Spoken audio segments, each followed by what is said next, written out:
দর্শক আসসালামু আলাইকুম। আমি সাকিব। আজকে আপনাদের আবারও স্বাগত জানাচ্ছি যে সেটা হচ্ছে যে মার্কিন প্রেসিডেন্ট ডোনাল্ড ট্রাম্প তিনি ক্ষমতায় এসে সিদ্ধান্ত নিয়েছেন যে তাদের দেশের যে অবৈধ অভিবাসীদের বের করে দিবেন, বিশেষ করে যাদের ক্রিমিনাল অফেন্স রয়েছে তাদেরকে বের করে দিবেন। এবং ইতিমধ্যে তিনি প্রায় 8,000-এর মতো তাদের দেশে পাঠিয়ে দিয়েছেন। এবং তার পরবর্তী সময়ে তিনি আরেকটি কঠিন সিদ্ধান্ত নিয়েছেন, যারা ক্রিমিনাল তাদেরকে তিনি গুয়েন্তেনামা বে কারাগারে পাঠাবে। তো এই বিষয়টি আসলেই খুবই দুঃখজনক, যে সেটা হচ্ছে যে এই মুহূর্তে মানবাধিকার সহ বিভিন্ন বিষয় আশয়গুলি আম, যারা হচ্ছে গিয়ে যে এদেশে এসেছেন এবং এদেশ আমেরিকা এসেছেন একটি নতুন জীবনের আশায় বা কিছু একটা, তাদেরকে এখন তিনি পাঠিয়ে দিচ্ছেন গুয়েন্তেনামা বে কারাগারে। এই কারাগারটি সম্বন্ধে একটু পরে আসছি। যেমন এই কিছুক্ষণ আগের একটি আপডেট, যে সেটা হচ্ছে যে সেখানে কিন্তু ফ্লাইট পাঠানো হচ্ছে, এবং সেই ফ্লাইটগুলি যে পাঠানো হচ্ছে সেগুলি আমেরিকার যে নিউজ মিডিয়াগুলি রয়েছে সেই নিউজ মিডিয়াগুলি সেই খবরটি প্রচার করছে। তো ডোনাল্ড ট্রাম্প ঘোষণা দেন যে গুয়েন্তেনামা বেতে তিনি একটি যে কারাগারটি রয়েছে সেই কারাগারে প্রায় 30,000-এর মতো অভিবাসীকে সেখানে তিনি পাঠাবেন, এবং তার ভাষায় যারা দাগী অপরাধী তাদেরকে তিনি সে জায়গায় পাঠাবেন। তো গুয়েন্তেনামা বে যে কারাগার সেটি সম্বন্ধে অনেকেই জানেন, যারা জানেন না তারা একটু দয়া করে এ নিয়ে অনেক অনেক ভিডিও রয়েছে, এ নিয়ে মুভি রয়েছে, এবং এটি এক ধরনের একটি টর্চার সেলের মতো।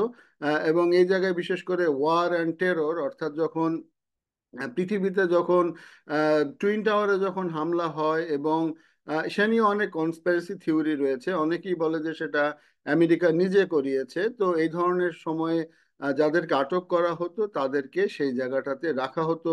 শুধুমাত্র যে তারাও না, তার পাশাপাশি অনেক মানুষকে সেখানে আটকে রাখা হতো বছরের পর বছর, এবং সেটি একটি নির্যাতন সেলের মতো। এবং এটি আমেরিকাতে না, এটি হচ্ছে গিয়ে কিউবাতে।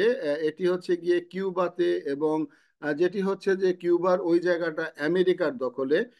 এবং আমেরিকার দখলে, এবং আমেরিকা আহ, মাটিতে বসে যেন কোনো অন্যায় অন্যায় না হয়, তাহলে তাদের আরো আইনি জটিলতার মধ্যে পড়তে হবে। সেই কারণে তারা এইটি সুদূর কিউবাতে গিয়ে এই গুয়েন্তানামা বে কারাগারটি করে।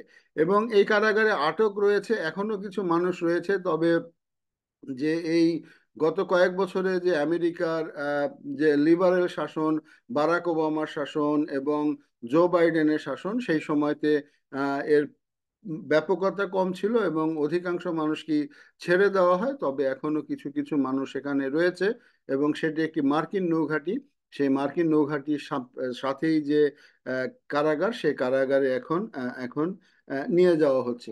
তো এই কারাগারটি একটি অন্যতম একটি টর্চার সেল হিসাবে ধরা হয়, এবং মানুষকে 24 ঘন্টার মধ্যে 22 ঘন্টায় কিন্তু একেবারে একটি অন্ধ প্রকোষ্ঠের মধ্যে, অন্ধকার প্রকোষ্ঠের মধ্যে রাখা হয়। দিনের আলো মাত্র তারা 2 ঘন্টার মতো দেখতে পারে। এবং এই গুয়েন্তানামা বে কারাগার নিয়ে কিন্তু যেটা বললাম যে অনেক মুভি ডকুমেন্টারি রয়েছে, এবং সেগুলো সবই কিন্তু কোনো না কোনো ভাবে হতাশাব্যঞ্জক। আসলে মার্কিন যুক্তরাষ্ট্র একদিকে মানবাধিকারের কথা বলে, পৃথিবীর বিভিন্ন দেশগুলাতে মানবাধিকার লঙ্ঘন হলে তারা প্রতিবাদ করে। তারা বাংলাদেশে প্রফেসর ইউনূসের সময়ে সংখ্যালঘুদের উপর অত্যাচার হচ্ছে এবং খ্রিস্টানদের উপর অত্যাচার হচ্ছে বলে যে গল্প ফেঁদেছেন ডোনাল্ড ট্রাম্প, তো তার চেয়ে হাজার গুণের নির্যাতন বা এই জায়গাগুলিতে কিন্তু হয়। তো এখন যেটা হচ্ছে যে ধরপাকড় শুরু হয়ে গিয়েছে, চলছে এখনো। আমেরিকার আহ, মানে ব্যস্ততম জায়গাগুলিতে আগে যেখানে ইমিগ্রেন্ট দেখা যেত, এখন আর তাদেরকে আর দেখা যায় না। তারা বিভিন্ন জায়গায় তাদের মতো করে নিরাপদ আশ্রয়ে আছেন।